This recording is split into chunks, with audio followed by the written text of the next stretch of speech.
Good evening, and welcome to another edition of U-Turn's Turning Point. This year, 2020-24, as we celebrate Black History Month, we bring you the most requested event, which is our Black Men, Black Love conversation, where a group of men get together to talk about how they love community, family, themselves, their mental health, but ultimately, what do we do collectively to save our youth?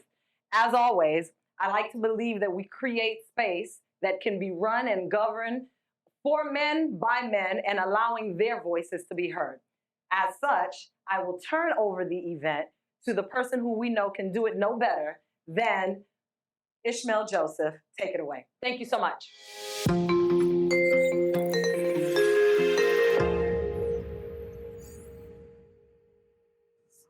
All right, gentlemen, we want to welcome everybody to U-Turn's 2024 Black Men, Black Love Roundtable discussion. Give yourselves a round of applause for being here today. We're really excited. I'm honored to stand before you today. My name is Ishmael Joseph. I'll be the moderator of this year's roundtable discussion hosted by U-Turn Youth Consulting. And we know that U-Turn's mission is to mitigate youth gun and gang violence by interrupting the school-to-prison pipeline, improving youth police relations, and, of course, improving services for system-impacted individuals. So our presence here today, gentlemen, this is a conversation. So I want you to kind of lean back a little bit, all right? We don't have to sit up all the way, right?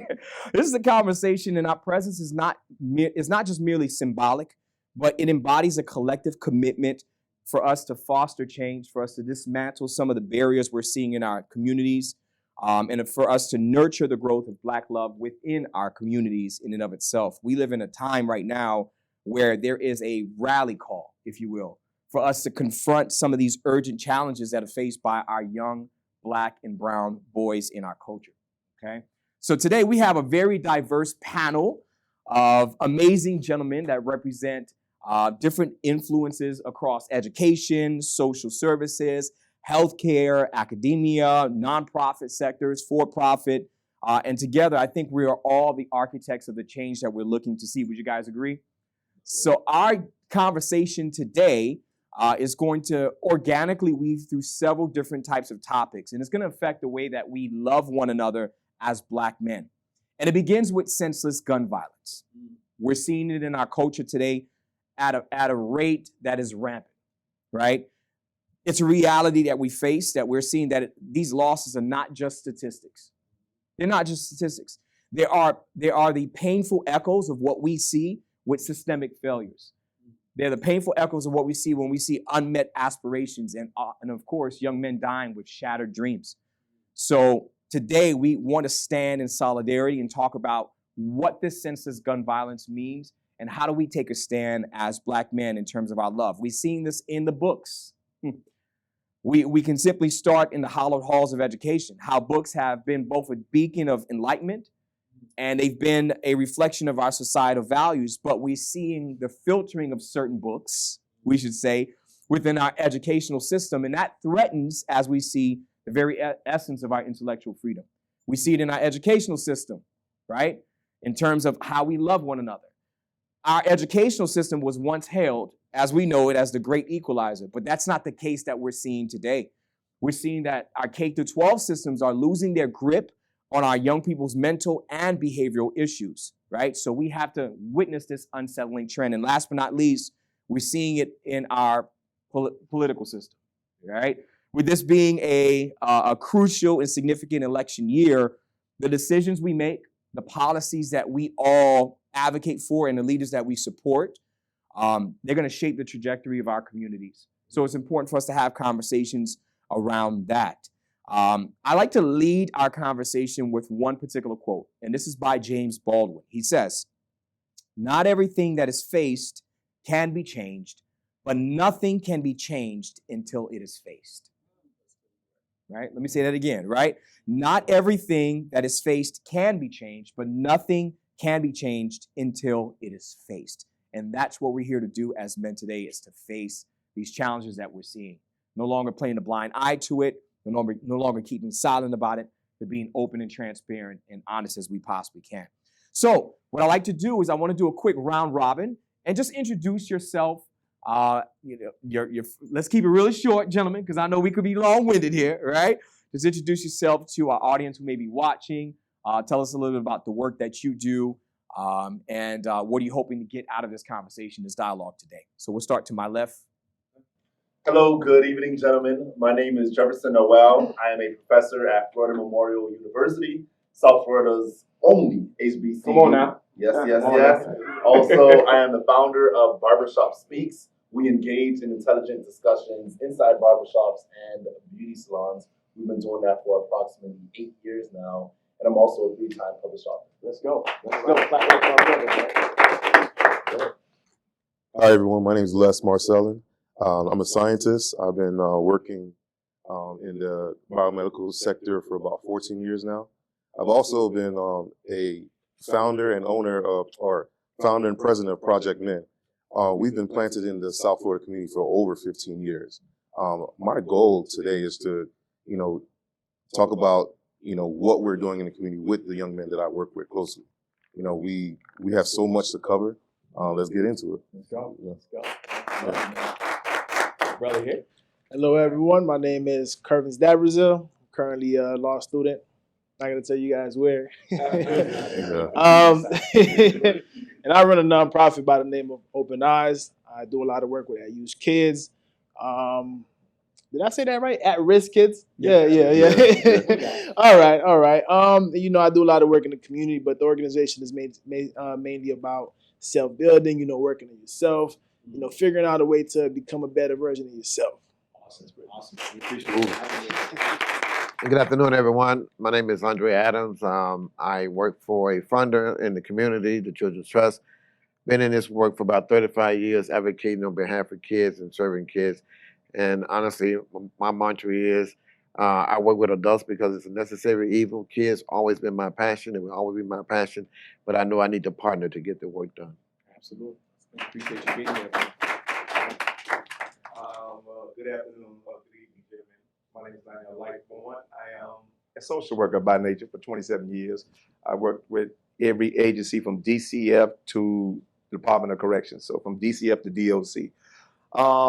Currently, one of my side projects is I'm doing a fatherhood think tank that's heading towards this 100th show, unscripted dialogue or consensus, where it's a judgment-free zone to really dig into the hearts and the science of men.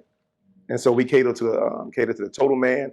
We create that safe space and that platform for men, and not men just locally in South Florida, but we had men come on from New York in the northeastern region to actually share their experiences. So it's just always a pleasure to be here, and so I can be a better extension with you guys, and that's why I'm here. Awesome. Awesome. So for our conversation tonight, gentlemen, a couple of ground rules. I'll keep it really short because we don't like long, right? All right, here we go. So ground rules. Number one, openness. I think we need to create an atmosphere of openness. We know that black on black crime, history, education, politics, some of these topics should not be taboo topics among black men. Would you guys agree? Yes, yes? Every question has value. I think that's another thing that we have to pay close attention to when we tackle some of these issues surrounding the state of black men, our mental health, our emotional well-being. We find that sometimes our values, they clash, right? Our core values, our core belief systems, our standards, they vary based upon our own backstory. So it's important that we understand that every question has value. Every comment is respected. Every comment is respected, okay? I don't need to go into that. Every emotion is welcomed, gentlemen. Every emotion. So if you get angry, you're good. If you get frustrated, you're good. If you get quiet, it's not good. If you get, all right, because the anger and frustration that's on the inside and that quiet, we don't know so we want to make sure that every single emotion is welcome. And then last but not least, I want us to ask questions of each other. We are not presenting ourselves as the experts to everything, right? I'm a learner, you're a learner. I think today my role is more of an experienced traveler than a tour guide, okay? And that's what I'm here to do, all right? So one of the things I want us to do while we're getting ready, since we're talking about black man, black love, my pastor, my mentor does this when we're all surrounded with black men, and I think this is a great way for us to begin to express how we love one another. What I want us to do is I want us to stand up and look each other in the eye, shake the next brother's hand, and I want you to tell him one thing: I respect you. I respect you. So let's do that. All right, so let's shake each other's hand. Hey, brother. I respect you. The brother, right? I can hug him. I respect you. You can hug him too. You can hug him too if you want. I respect I respect you, brother. I respect you, man. Absolutely. man. Definitely respect you. Yeah, hey, I respect you, man. I respect you, brother. I respect you. Respect you. Respect you. Yeah. Much love, Yeah. always. Yeah. See, I threw that in. I put an ad lib. Yeah. You know what I'm saying? You know, black people just can't do it. We all extra, right? I respect you, sir. Absolutely. Absolutely, man. Appreciate you, brothers, man. And I think we need to do more and more of that. And I think that's what's important within our culture, right? And then the next thing I'll say is we always like to say, "You good, bro? You good, bro?" All right. So if you're ever here and we're here and we're talking in a safe space, and someone is expressing something and they feel like they can't get it off, just tap the brother and say, "Man, you good, bro? You good?" Get it right off your heart. All right. So let's dive into some questions, gentlemen. I think let's have this dialogue. Given some of the pressing issues that we talked about or I expressed earlier surrounding Black men and Black love, from the senseless gun violence that we're seeing in our culture, to our failing educational system that we're seeing, to our economy, to this election year, how are we processing all of this personally? How do you process all that you're seeing, all that you're exposed to in our culture, and still maintain some sanity? What does that look like for you? How we're processing all these things that we're being exposed to as Black men? Not everybody at the same time. I'll start. I think I process through action.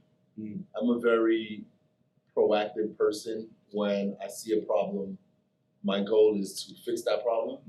At the same time, I'm very well aware that I don't have the solution to every problem on earth, so I can't focus on every problem on earth. And so I try to identify what can I fix or what can I lend my efforts to within my zone of competence, Right. and I focus on that. And I think that helps me to process the different issues that are happening. Love it. Love it. Anyone else? How are you processing what's going on? I think that's a really good and interesting question because the way I process it is I actually take it in, and I won't tell you that I don't get angry, right? When I see, especially kids, as young as 13, 12, and we know they have no clue what the system is about and what this trajectory can take them, right? And so that's the anger part for me because, and then I always ask myself, where did we go wrong, right? As a community of people, as law enforcement, as social workers, judges, because everybody have a role to play, right? And so, so for me, it brings about a little angst. I'll be honest with you because when I look at the numbers, and we get the numbers, right, from juvenile justice, so we see these numbers, and some of the other community meetings I go in, the numbers are there. And overwhelmingly, it's our kids, and so, and we know about this history, third grade bids and all this stuff. And so that's what it takes me back to.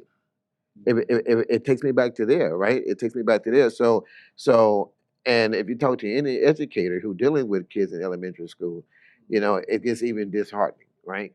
Because we already know if you can't spell your name by 5th grade, you pretty much in trouble, right? Or you can't recognize your name, but you're in the 3rd grade, you're in trouble. If you can't recognize your letters and you're in 2nd grade, you're in trouble, right? So we know all of these things, but we know that we still are having these issues today in our schools and our community. So really, it caused me a little angst, to be honest.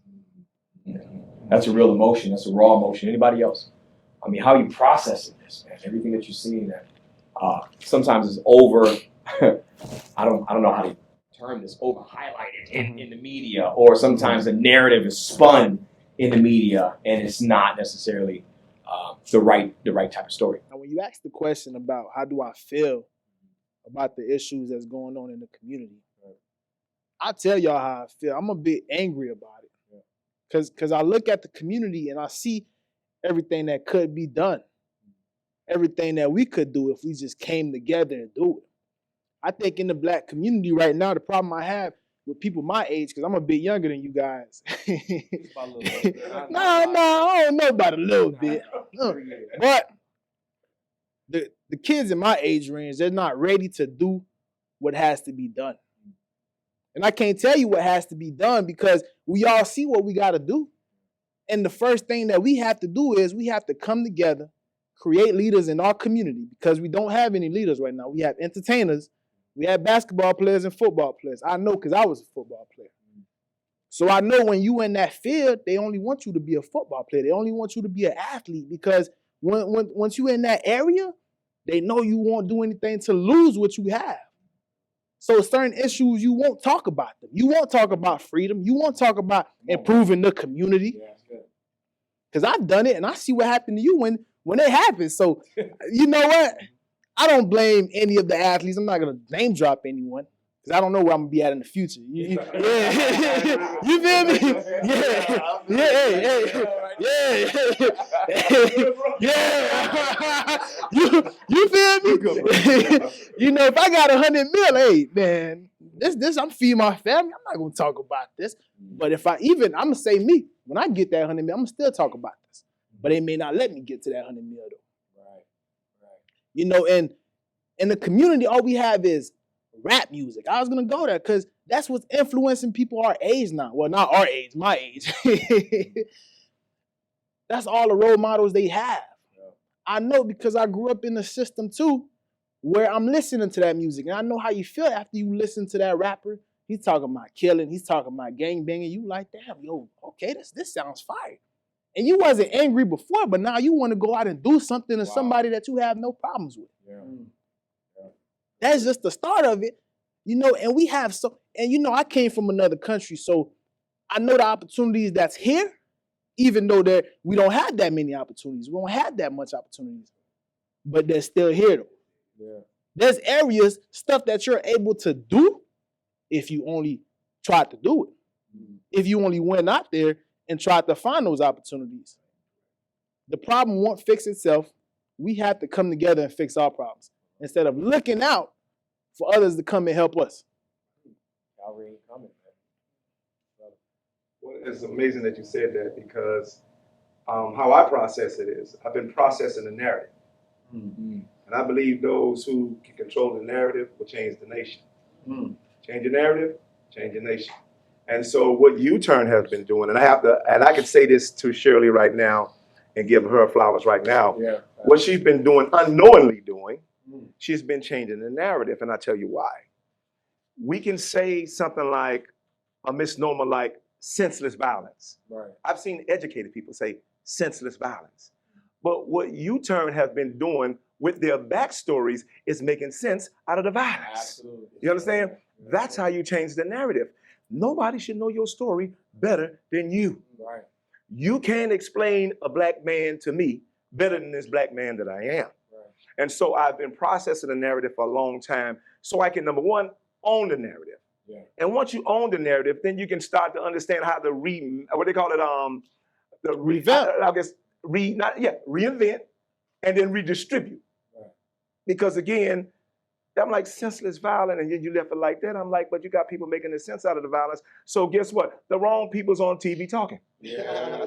You understand? Yeah. And so now we have to start to look at the science and things. And science is just a simple word for study. It's not a white coat, and we got a scientist right here. Yeah. But technically, all of you guys are scientists. Yeah. And you got to be the first scientist. You are a scientist of self.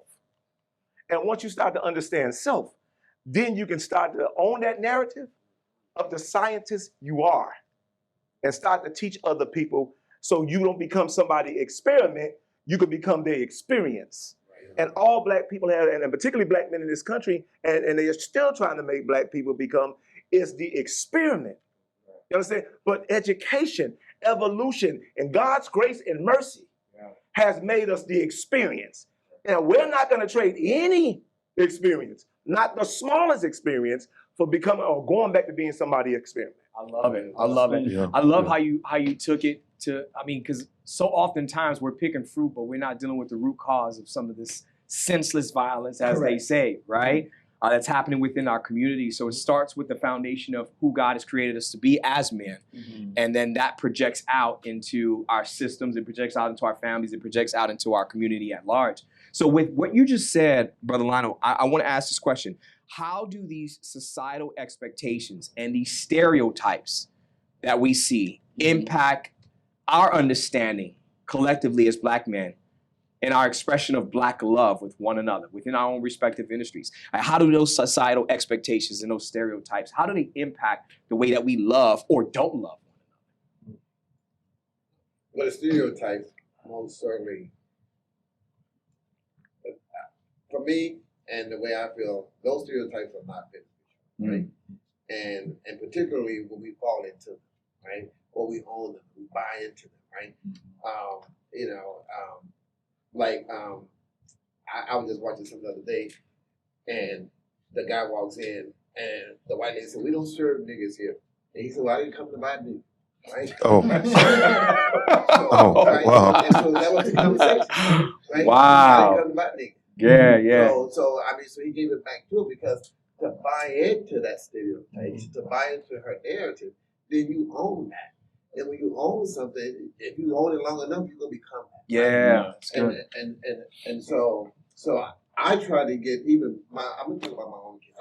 I try to get my own kids like, you stay away from these stereotypes because there are many out there, right? And someone said there, you don't want no one defining who you are, right? Right. So you got to first know who you are, right, and whose you are, right? And then so you want to buy into the stereotype. And then the other part of your question was you asked about, tell me the word you said stereotypes.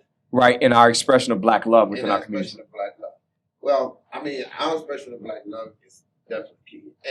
But men, primarily, Black men, talk about it. We didn't have room to, and I'm probably the oldest up here. I might be a day or two older than mine. I'm 58 years old. And I be 59 and 8, right? So growing up, when I was his age, you couldn't express Black. You couldn't even express yourself, right? Black boys were told, don't cry, don't cry. Men don't cry. Black boys don't cry. So growing up, when you grew up, not having the right, even within your own community, your own family, not to express yourself, then you definitely not going to express yourself when you get into work because you've already been taught you can't do that. Right. So one of the things I do like about these young people, these millennials and Gen Z, they express themselves. Now, they may not always do it in the right mode and manner, right? But that's where we come in, right? To check them, right? To do this, right? To tap output and say, listen, so I didn't have that. So I feel as though I have an opportunity and an obligation, right? This is why I love these young men like this. This is why I do anything to make sure he gets to the next level, right? Anything that I can do, I should be doing it, right? Because we didn't have that. And part of the reason that we didn't have it because they didn't have it to give. Mm-hmm. Come on. So they can't give you something that That's they don't right. have. Oh, come on, Andre. So what I try to remind us, and Brother Lionel would agree, some of us got to remember we only about 4 generations out of slavery, folks. Right. Yeah. Right. Yeah. And so when you get to their generation, this is why they so far removed from it. We have to remind them because they would tell you why we got to talk about the past. Well, that's how you got here. Yeah. If we wouldn't hold it on to the past, you wouldn't be here. We would have given up a long time ago. Yeah. But we didn't give up. So we must teach that future to them. The past to them. So we must tell them about their heritage. We must tell them who they are. Yeah. Whether you're from Haiti, from Jamaica, or anywhere, because you got to understand, when he sees you, he sees a Black man. Yeah. He don't see no Jamaican on your chest. Yeah. You don't see Haiti on your chest. Right. You don't see American. He don't see any of that. He see a Black man, and that's what he's gonna judge you until if he decides to get to know you or even speak to you, right? Yeah. So I think that we have an awesome responsibility. I love that. Go ahead. No, you. No, after you. Go. No, I wasn't trying to. I was just saying that's. I want to say something. Now. So Yeah. it is. Define that for us, brother. I mean, that's good. That's good. Oh, that's good, bro. That's good. All right. I respect you. You expressed that well. Fine. You gotta say fine. That's fine. Learning today. Go ahead, brother. From a societal point of view, I feel like we're battling. I'm speaking from as a dad, right? Right.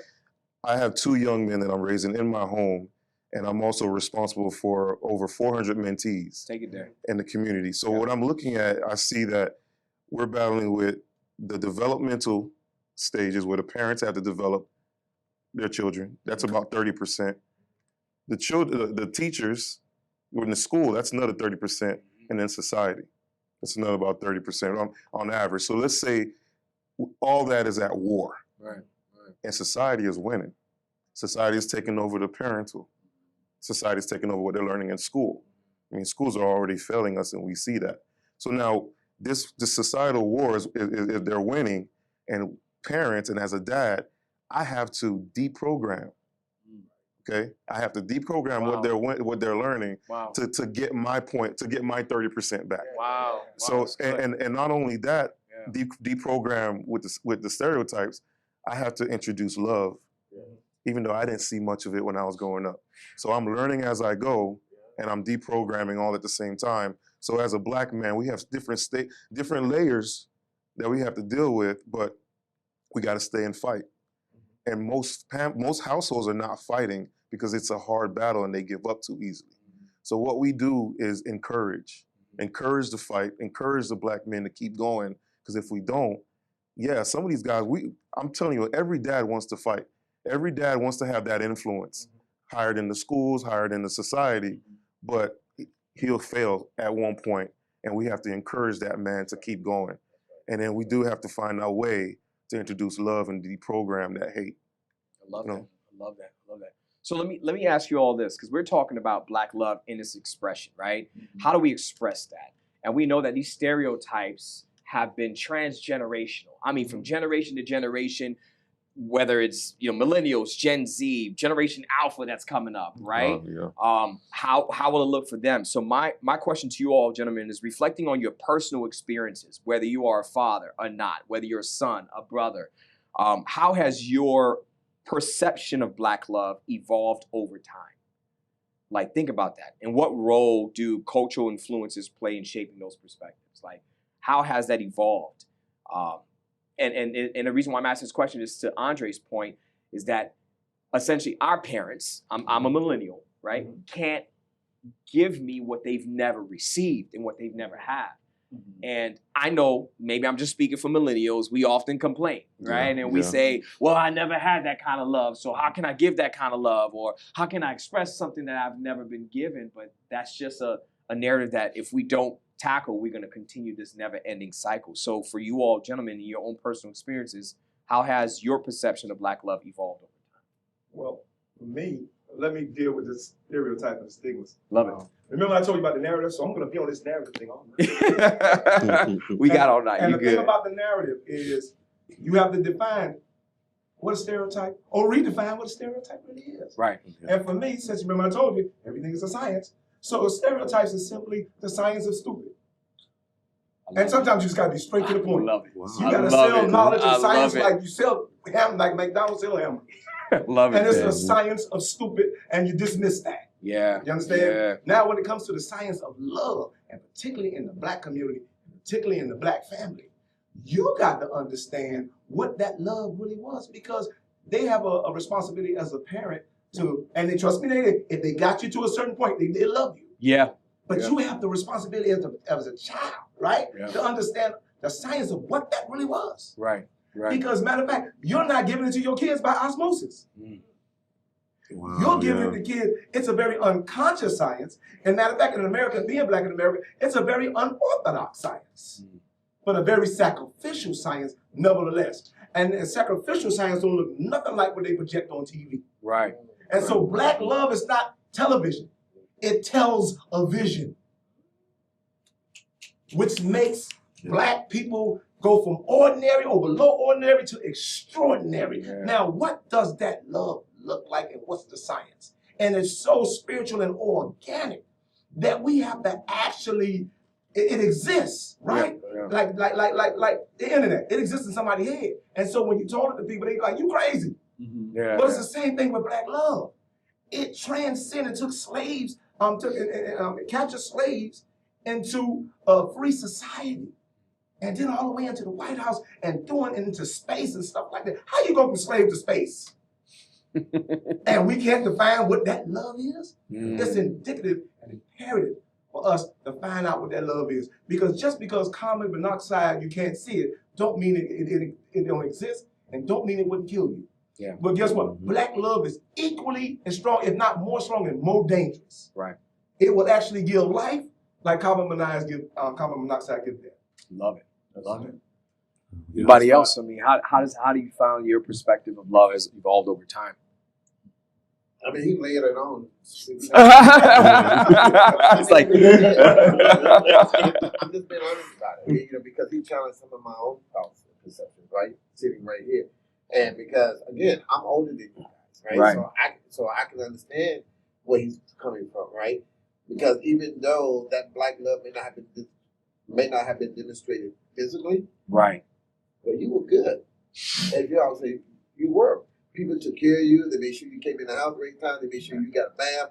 So yeah, that may not be a hug, but you were good. So for me, it now coming forward, it doesn't mean that we can't elevate love. See, love can be elevated in my opinion, right? Right. Because that's just one layer, right? But then so when you learn better, you do better. As what God said, I was a child, but now I become a man. Right. Right? You put away childish things and you do manly things, right? So same thing with love. I think love is evolutionary. I think it's always growing. I mean, if it stagnates, it may stay stagnant for a while, but I think you have an opportunity, particularly when you're in a community and you have a family, to elevate that love. And you can always learn from somebody else. I mean, that's one of the things that I always fashion myself on. If I didn't, find it in my community, that's one of the reasons I always had friends outside my community. That's why I would have different types of friends, white friends who stole, friends who drop out. You got to diversify it because that's something you're going to learn, right? Because if you fishing in the boat, I call it, you're not going to learn anything. So, I mean, so you have to expand your horizon, right? Outside of your community. Sometimes doesn't mean they need to look different from you, but just expand your horizon. And they can look like, they can be older or they can be married, they can be single. So love, I mean, he challenged that for me. Yeah. Because he learned that thing and it took me back to see the evolution of it, of how I learned how to. Absolutely. I want to say something with you. I'm sorry, what you just said reminded me. Black love could be like a computer software, and we're staying with we're on version 1.0. Well, we could be on 4.0 if we want to, because that same energy we'll put into loving a woman, we can love our children. We can love the next man. We're capable of doing it, but we're limiting it. We're limiting that for that software. We're not trying to upgrade. Yeah. I have a computer and I want to upgrade every year because I want to keep my computer updated. Our phones get updated. So why can't we update our love? So I like what you just said. Man, and if you come on to the proper upgrade that you need is really on the Android side, so that you know. You crazy. So that you know that, My brother. See, you about to mess up your mic. to all my people watching out there, upgrading your love means getting an Android. All right. Go ahead, my man. I'm just messing. Sponsored by, right? Yeah, man. So you sort of went to my question a bit. Before I go into my point, I just wanted to ask you guys, what is love? Oh, good. If you guys can really define love, Good. because I'm hearing a lot of stuff, you guys are saying, but no one can really give you a good definition of it because, not according to you, but just to add to something you said, love is an unmeasurable feeling. There's nothing in the world that can really measure. Psychology can't. You know what I'm saying? Now, if you guys can give me what you think love is, then it can help me go into my point. Let me say this. All right, so love isn't something that love is an act of the will, accompanied by emotion that benefits the recipient. Yeah, I like that. You can't understand love, essentially, if you don't understand he that first loved you. Come on. Wow. I like that. Because if you don't understand that love comes from my Heavenly Father, then you're going to constantly try to define and redefine what love is based upon cultural norms. And that's what we're seeing today is that culture is dictating essentially how we love or supposed to love each other because culture is redefining it. And they don't understand that it already has a place where it originated from, which is God, right? Mm-hmm. And he's taught us how to love. So love, I believe, is an act of the will accompanied by emotion, and it benefits the recipient. So until we understand that and go to the basic root of that, then essentially we're just going to keep redefining it based upon how we feel. You might love chocolate cake one day, and then the next day you find out what it really does to you. And you're like, hold up, I don't love chocolate cake no more, right? But that's not love, right? So it's an act of the will accompanied by emotion on the benefit and benefits the recipient. I second When it that comes to motion. them. Yeah, I second that motion. You Yeah. guys sort of said what you think of it. Go ahead. Yeah, well, first, I totally agree with what he said, and for me, because he was coming from a spiritual, and then Lana mentioned something, right? So when I look at the spiritual definition of love, it's talking about patience, kindness, Yeah. don't get mad, Right. so on. So, and those things, for me, are the things that really work, right? Because even though I may not hook, because keep in mind, guys, 20 years ago, we couldn't have this conversation. You couldn't tell a man you love him. Wow. I mean, not like this. You could, Right. right? Right. And there was nothing sexual to it. Right. But these conversations was not being had. So again, I tip my hat to the millennials and the Gen Z for bringing us, my generation, out where our parents were, right? Because that's where I was. So I don't learn so much from you guys, protecting your mental health, how to love, So all of those things that are coming back up, well, coming out now, we can focus on that stuff because we didn't have the bandwidth and no one was talking, right? So I don't know how you guys, your generation, come about to even get here, but I'm glad you're here. Yeah. Because all of those things matter. Yeah. Right? Because you ain't no good to nobody if you can't love yourself. How can you love me when you can't even love yourself? Good. So those things do matter. And so you matter. So you come first. And so love yourself first. Right? You gotta love yourself first. Because if you don't love yourself first, then so who you gonna love? Now, I'm going to probably respectfully disagree with That's that fine. and tell you why. Yes. Because everybody, I think you're naturally wired to love yourself. I believe that. And this is why, I'm going to tell you why you're naturally wired to love yourself. Right. No, but the reason I say you're naturally wired to love yourself, because my wife and I, we was walking and we talked different topics like this at the time. I said, well, the way I see it, I said let's say somebody, and not to make light of suicide, but just to give an example of suicide, somebody who killed themselves. And they killed themselves for a particular situation or a person that didn't want them. And even though somebody else want them, they didn't want them, they killed themselves for what didn't want them. And so they love themselves enough to know what they want, to know that if I can't have what I want, you understand? Then guess what? I don't want nothing else. And guess what? I get it this way. And so I go ahead and end my life. And so people say, there's no love in it. I'm like, no, it's a lot of love in it. Because again, you're selfish. And that's what we call, when you see the Bible says, and again, that's my top standard. That's my foundation. Yes, sir. That's the standard of living for me. Yeah. And so when the Bible says, love your neighbor as you love thyself, Yeah. he didn't say learn how to love yourself. He knows you love yourself, because when it simply comes down to you or me, we'll know who you love. That's then. good. That's You understand? good. And so when people say you gotta love yourself, I say, no, you love yourself. That's what, That's matter of really fact, good. a love for self is actually what drives selfishness. Right. People don't think it do, but it actually does. Yeah. It just doesn't look like it. Yeah. Because TV has reprogrammed us Right. to believe that that's not love. I know it's a very selfish love. Right. And so we have to go ahead, again, when I tell you about redefining the narrative, we have to start to look deep, because I understood what selfish is. And back to your point, love, for the one point, is for a man, and this is the evolution of love for a man. When you go from love being addictive to it becoming an adoration. Oh.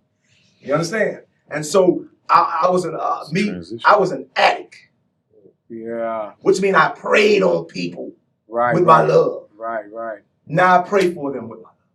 So help us understand, Okay. right? Because when I said I disagree, I'm hardly joking, but No, it's okay. but It was part of the rules. I respect you. But I do want to understand, brother, from his perspective though, because he said something powerful, right? So if we innately, because that's basically what you said without saying the word, so we innately know how to love. Well, right? So there may be some truth to that, but can we add, because we talked about, and you talked about earlier too, that for me that there are different layers, right? Because so where are you with your love with yourself, right? And can that love be expanded? Can it grow? Can you? Yeah. Right, exactly, right? So in that context, yes, I would agree with you, right? Okay. And I don't know what the measurement is, and we're not gonna get into measurement here, Right. right? But so yes, there can be some basic similar love, but I don't know for me if that would be enough to sustain what I'm trying to get at. Right. Okay. Right. Right. You about to say something? Yeah, I have a lot of thoughts. So You? you don't say. The professor. I mean, I studied communication. No, I'm saying right. You know, so this, okay. I want to say, to answer your question, love is action, period. And if I remember and if I have time, I'll get back to it. But I do believe that we innately love ourselves, but I don't think we innately know how to love ourselves because we don't treat ourselves right. We don't treat ourselves as someone, we don't treat ourselves as someone that we actually love. For example, when we go to the doctor because we're sick, you know, and the doctor prescribes a medicine, how many times have we not gone to the pharmacy to get that prescription? About 90%. Right? And then a lot of times we don't even go to the pharmacy to get the prescription. But if we do, we don't even follow the instructions. But I bet if your child was sick, you will go to the pharmacy, you will give the child the medicine as prescribed. Right. So many times, so we do love ourselves, I agree, but we don't know how to love ourselves well. But if we love a child, we would do more for that child than we would even do for ourselves. So let me say this really quick, just to interject, and I'm going to come back to you. If we keep this idea of love, black love, as black men, and how we love one another, if we keep it under this subjective lingo, then we miss the object of love. Yeah. Mhm. So, yeah. You understand? Mm-hmm. And then we start, right, becoming more culturally influenced than just culturally informed. Okay. And I think we have to be very careful for that, right? If we say that love is subjective, it's just based upon how I feel, Yeah. right? Then how I feel changes from day to day, That's right? Your child who might be 3 years old might despise you for something that you did, for a punishment that you've put that child through, right? That love is subjective, right? But when you show them that here's this objective love, it comes from a rule or a standard of being, then that child starts to understand that love is unconditional. Mm-hmm. And I think for us, it would do us a great service as black men, brown men, to know that the love that we have can only come from an objective moral standard, and that comes from God. He has to give us what we don't have in order for us to give it to others. And I think that's one of the things that we have to be very careful for. And then when we talk about foundational love, that agape love, that brotherly love, that love that's unconditional. It doesn't matter what you do to me, brother, I still love you. Mm-hmm. Like, where does that come from? It can't come from you. No. Because, I mean, somebody smites you one day and you like, bruh, that love go out the window. And that's what we're seeing with our young black and brown boys in the communities that are shooting each other at 12, at 11, at 13. Like, where is this? But if you don't know where to, so help me understand. I think I hear you, but I want to make sure I understand you. So, because when you was talking, I'm thinking about the source there. Right, Right. Yeah, right. But then when you have not been exposed to the source, don't know the source, haven't been around the source, Correct. the source, Correct. then help me. So it starts with us. It starts with us It does. showing them the source of where that love comes from. Yeah. Because if it comes from me in and of myself, I don't have the ability to love you the way that you should be loved. And that's unconditional. But if it's a love that's outside of who I am, that has been given to me, you know, we love because he first loved us. Right. Then essentially that love, I can always go back to the objective standard that even when I'm not loving you the way that I should love you, then I can go back to that standard and say, how did that standard teach me how to love you even when you smack me in my face? Teach me how to love you even when you were hypocritical towards me. Yeah. Teach me how to love you even when you did something to me that was offensive, right? So it's for us to teach our next generation that kind of love, whether we're fathers to our sons, right? Whether we are sons to our fathers, you know, that's in essence, that's where I think it comes from. You think we answered the question? He's thinking right here. Man, you let us do all this talking and you.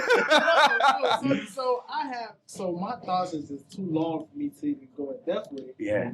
Now I have a question for you. Okay. Based on the Bible. Now, you know. Well, you ain't gotta get all No, of course not. And you know, in the Bible, God says that He creates calamity, He makes peace, and everything like that. At the same time, God is love. We can agree on that, right? Can we? God is also vengeance. Vengeance is mine, right? Yeah. All right, and God is also He's just, right? Exactly. God is also war, right? Okay. All right. Would you say that would you say through all those things that I just said that God is, He's still love?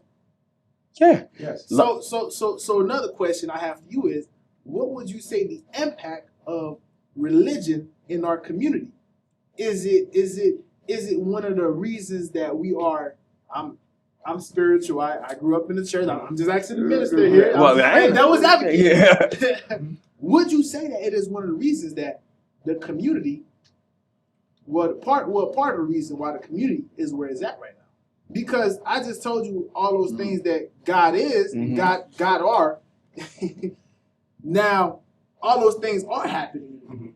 Right. War is happening, killings are happening, and everything else is happening. The question I have for you is, what do you think about that? Well, I'll answer it for you. Yeah. I want to go ahead. I'm gonna answer it for you.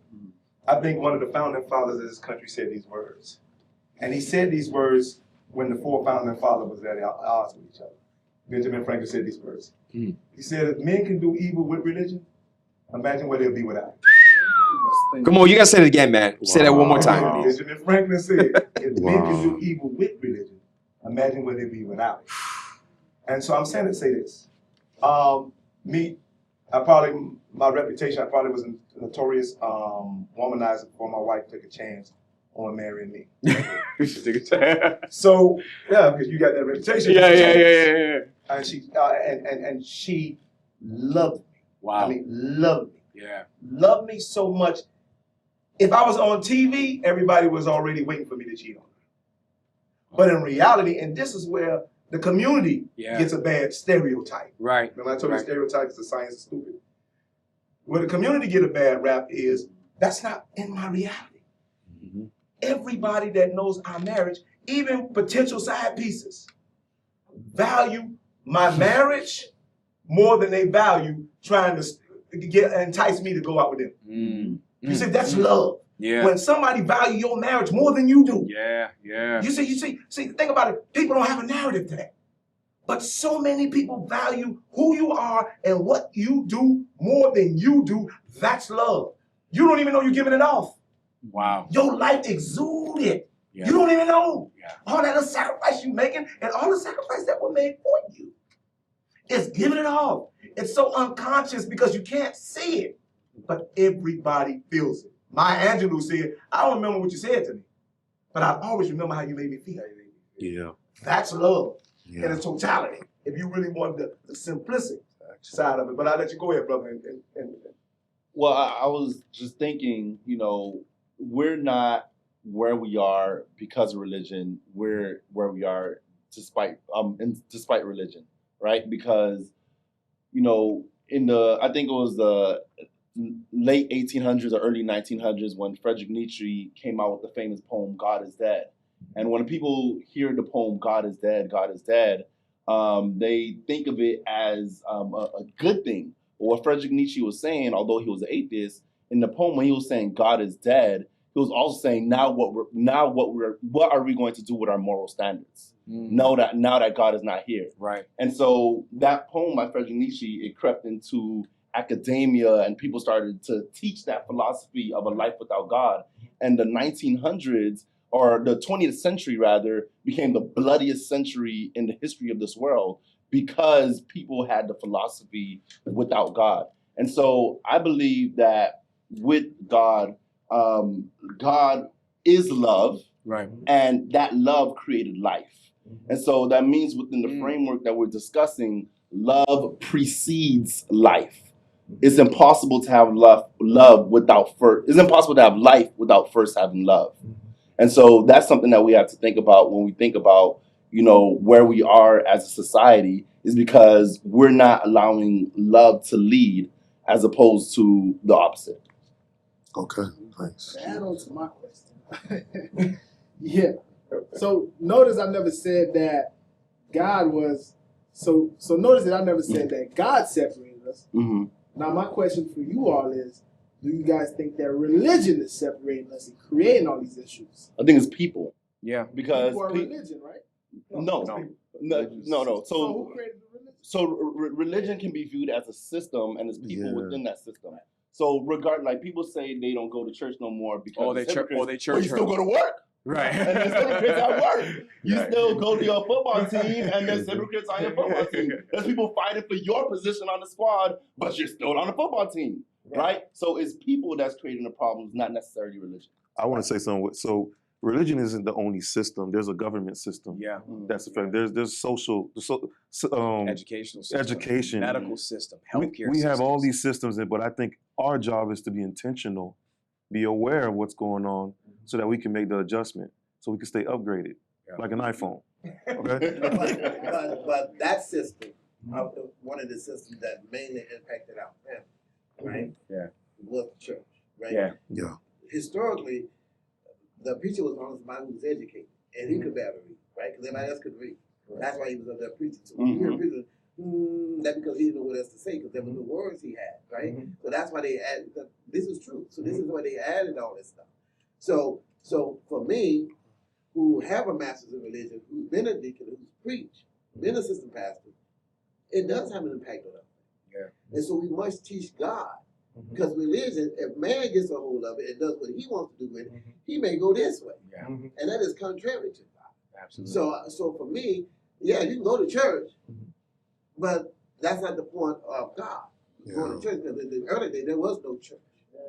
So let me ask this question as we're really kind of tying a bow on this, right? As leaders in our various sectors, we see essentially this no longer senseless violence that's happening, right? And I love that narrative, that you really helped us to understand that it's not senseless, that we're making sense of this. We're just not having enough conversations about it. And this is why U-Turn is here to have that kind of conversation. So as leaders in your respective industries and your various organizations that you serve, how do we impact or affect change now that we understand that this love is an act of the will, right? Accompanied by emotion that benefits those that receive it. How do we do this in the educational system? How do we do this in the healthcare system? How do we do this as a scientist or, as a person who's working in these different community-based organizations? How do we start that? How do we start changing that narrative or switching over that narrative? How do we do that? Well, it's simple. I've been to a lot of trainings. I'm talking about trainings of everything. Yeah. Training on this. Training after the training. Training after the training. Right. And so these trainings to foster or to empower change, they miss one thing. Mhm. And I think I heard my pastor say this, and a pastor said it to him. He said, people don't care how much you know until they know how much you care. care. And Facts. so when they said that, then I had to go into the trainings. I'm like, well, what are we missing? Everybody's saying, okay, when you meet with the client or you meet with this the patient or whatever the case may be, whoever you serve, because remember, we're all just servants. Yeah. And so whoever you serve, everybody's training you on everything, right? When it comes to customer service and engaging your clients. But one thing, you ready? Simple, ready? Yeah. I gotta greet them with a smile. Not one training, I've been in 27 years with the Are training. you serious? And not one practitioner, one trainer, one expert ever said, just try to meet your client with a smile. Wow. Wow. So you can break that. And I'm talking That's strong, man. That's a natural accommodation Wow. that education haven't seen to put in their curriculum yet. Wow. And so when I realized, and that's something, because that's when you start to put, and back to your question, Yeah. that's when I start to treat people like I want to be treated. So I approach them. Matter of fact, if I treat them like I want to be treated, then I approach them like I want to be approached. Absolutely. And that's when I start. So guess what? It wasn't no training. Well, I'm like, no, yeah, it was a training. Yeah. It was a home training. Yeah. Wow. I'm like, so my first professional training, and back to the point that your first education starts at home, I had to go way back to my home training to bring something that we're paying this fool Right. $25,000 to come down to tell us that he didn't have the wherewithal to tell us to do. He didn't even start with it and never end with it. And so that's when I realized, like, wow, don't deny your own education that started at home. Because trust me, it's that education that took you all took you to gave you all those elevations that you have now. That's right. Sometimes we That's right. deprive ourselves of that. Absolutely. And I think we're doing it already, to be quite honest. Now, it doesn't mean that we can't elevate. Right. Because even when I talked to my daughter the other day, you know, twice last week, kids that in her school, right? She's in Orlando. She's in Title I school. If you know what Title I school Yep. means, right? She ran out last week, bought cupcakes for 2 different kids. And I don't agree with the sweetness, but the point is, she made a point because she said, I said, why are you doing it, right? And I kind of had an idea. She said, because they're not going to get this at home, Daddy. So I want them to feel celebrated, right? So we do it every day. They do it in the nursing field. Now, it doesn't mean we can't elevate it in the science field, in the hospital. Man, listen, you'll meet a nurse or a doctor with good bedside manners. Now, you may, that will always happen. So I think we're already doing it in our community. Now, can we elevate it? Yeah. Now, he just said something, and I appreciate you too. I love you, bro. Because he said, how do you get that person, right? You come in with a smile. My challenge is, how do I get that person who already frowning and cussing me out, how do I still smile? That's what I got to Still smile through it, right. We have to, because we have to learn how to do that, right? Because love doesn't go away because Lana acted a fool. Yeah. Doesn't mean I should not love him, right? Yeah. Because I've learned in my little short history not to judge a person by one act. That's not just some of their life. Absolutely. That's a moment in time. Yeah. And so if you judge me on that moment in time and you leave it there, Yeah. then you're gonna miss out. That's right. That's You're gonna right. miss out. I love what you just said. If you're you gonna judge miss me on that one moment in You're time, gonna miss out. you're gonna miss out on the opportunity of all this love that I have to give. Right. Any other thoughts about that, brothers, as we're wrapping up our conversation today? I do have a few thoughts, but No, You good, bro? we would need more time. For It always feels like that, right? So I'm gonna just go with changing, going to the next topic because I think you and I can have a longer conversation on everything that you just said because there's some points in there that I wanted to answer to, but And that's love. Right. And essentially that's why we're here. And that's why we're having this kind of conversation is that we're trying to change the narrative of what black man, black love really looks like. That men can't get together on a weekday night and have a conversation about how we love each other, how we love our wives, how we love our families, how we love our communities, how we love people who we don't even know, right? Or young black and brown children in our communities, how we affect change by demonstrating the love that we have that does not come from ourselves, but comes from our Creator who's given it to us for us to be an open expression of that love. So gentlemen, as we're closing out, I want us to, we're gonna do a round robin and I want you guys to maybe talk a bit about the next steps. What does it look like for you as a black man that's embracing this ideology of God's love? How do you intend for that to be an expression? How do you want to express that out outside of yourselves? Like what are you looking to take away from this conversation and using that black man love in terms of expression? I'll start and I'll say we need to start breaking barriers. Breaking barriers in the home. As a mentor, there are some barriers, that we need to be respectful, but we can break barriers within that space too. And in our workplaces, and wherever system that we can be involved in, I think breaking that barrier and knowing that we are capable of more love will be essential of making black men, black love a better place. I love it. Love it. I'll go after you. Yeah. Listen, you don't want to go after that, bro. No, I know.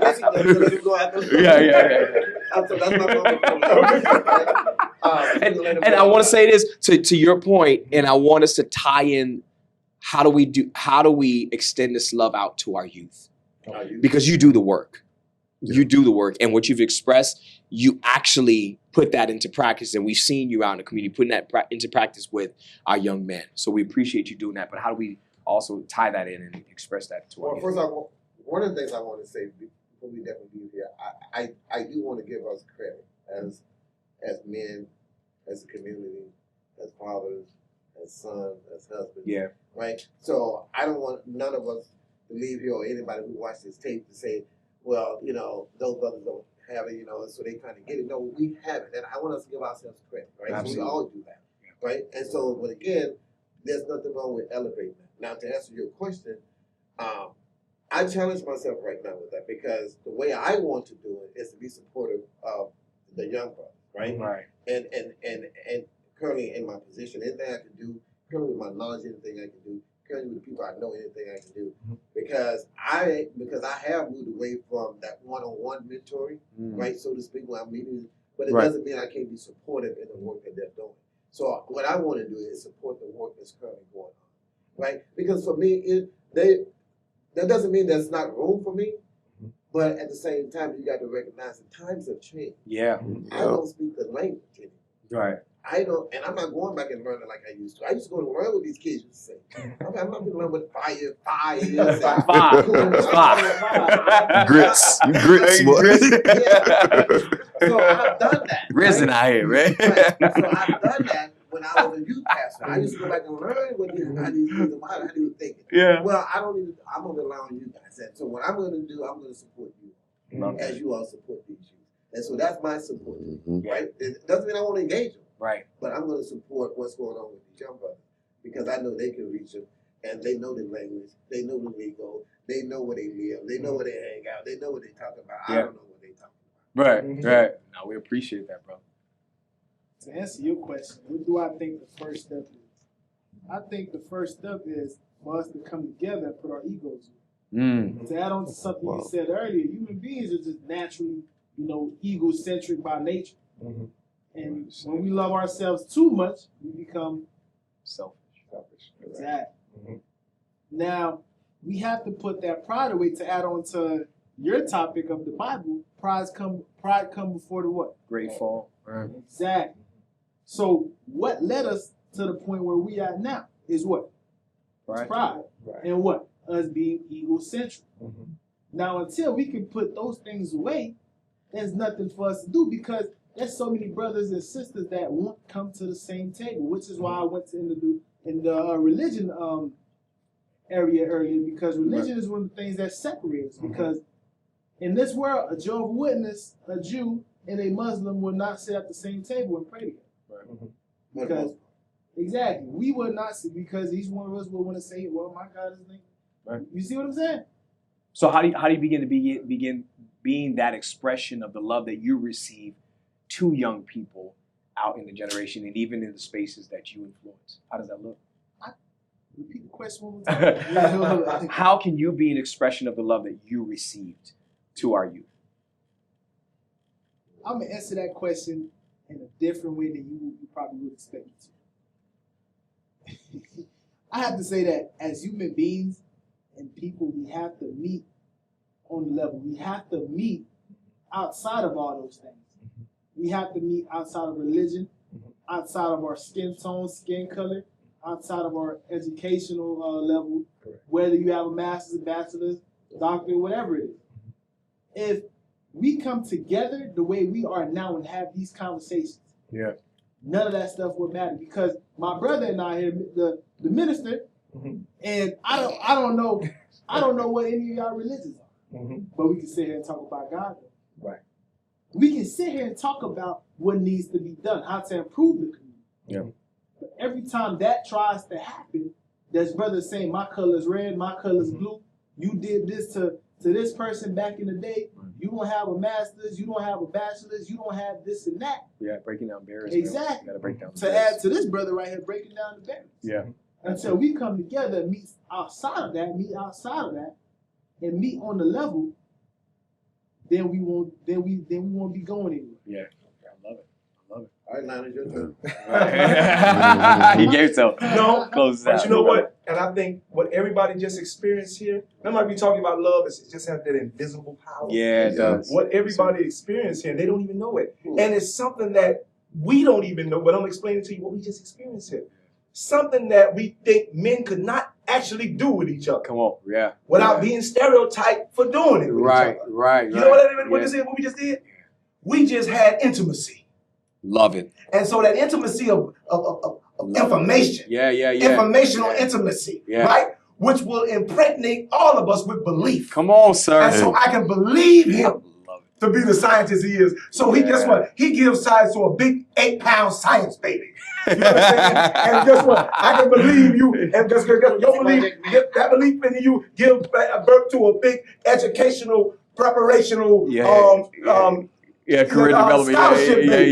Yeah. Guess what? You're getting ready to be an attorney. You know what I'm saying? You see how that belief impregnates you? Yeah. Because boy, when somebody else believes in you.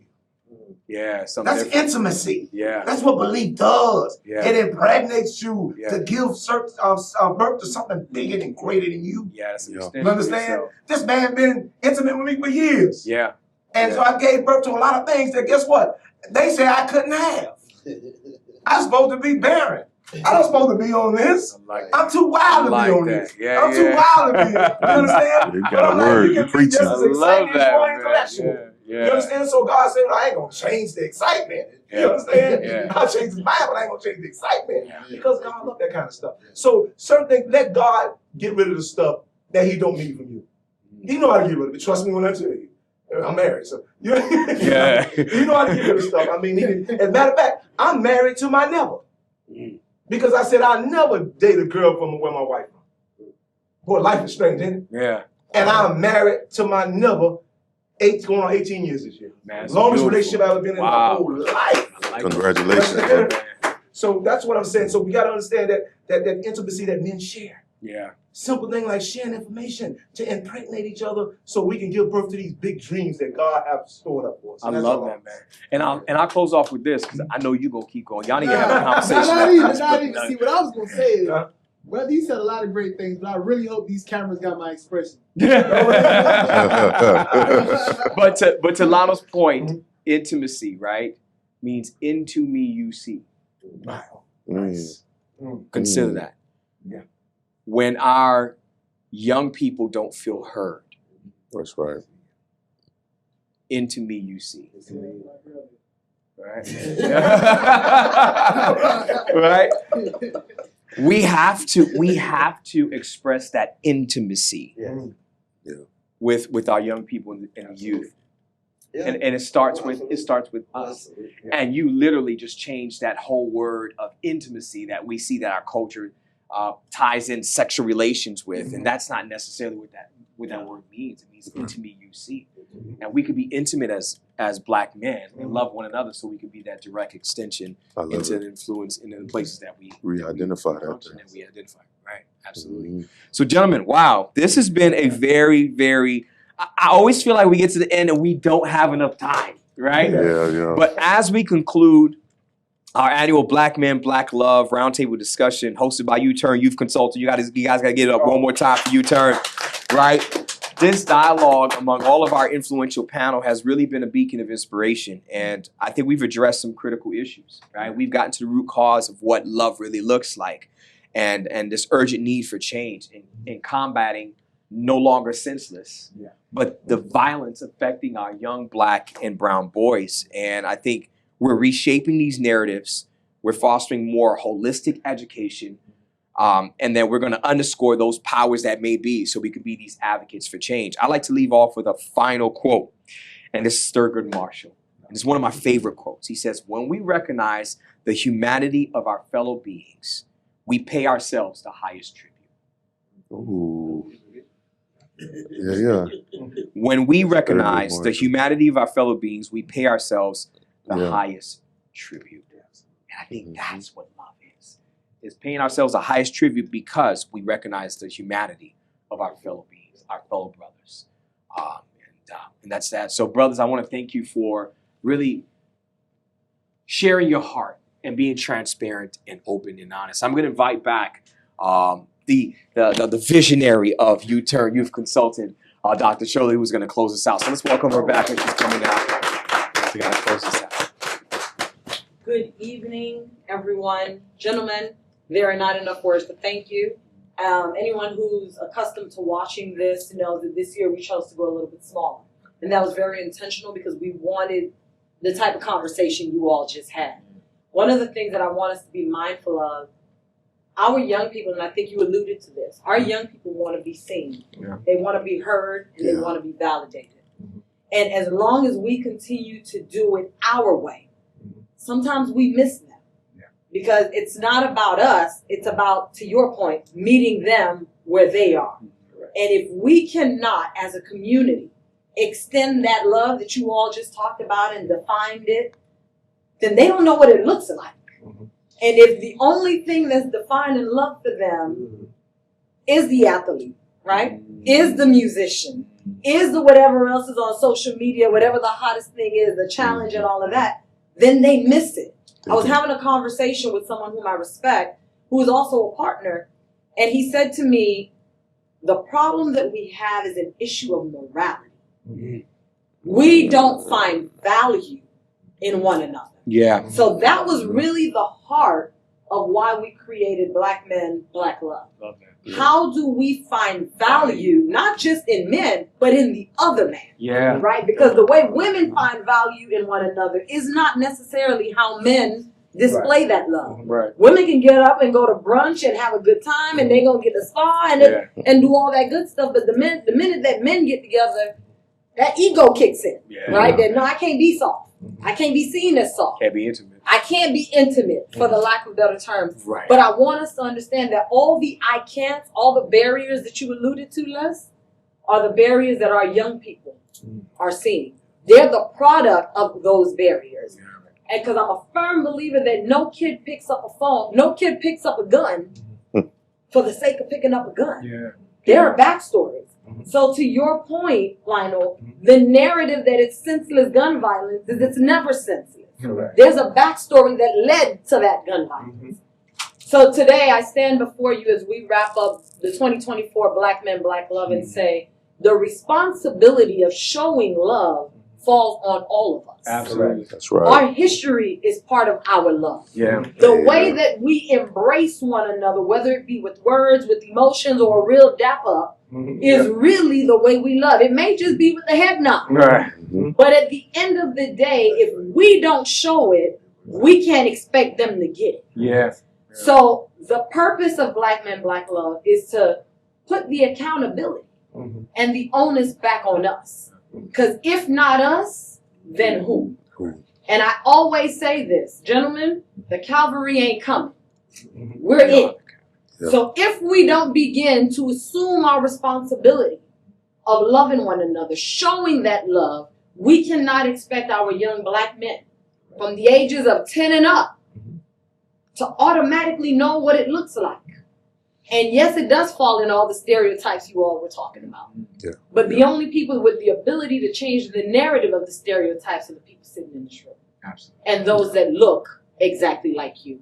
I thank you for another opportunity to spend time with you. I thank you for another opportunity to pour into you through this conversation. Because the one thing we can always promise you here at U-Turn, we're going to host these courageous conversations. Yeah, absolutely. That's what we do. We love each of y'all for being here. Thank you for pouring into me. Thank you for continuing to be a partner to allow us to do what we do. Without you, this work is in vain. We thank you. We hope that you'll watch us at the next one, which is the Black Woman, Black Love, honoring Women's Heritage Month next month. But for now, Black History Month, we want to celebrate y'all. We want to honor you, and we want to say thank you for all that you do and all that you give. Y'all have a good night. Thank you, gentlemen. Well, you gotta fight with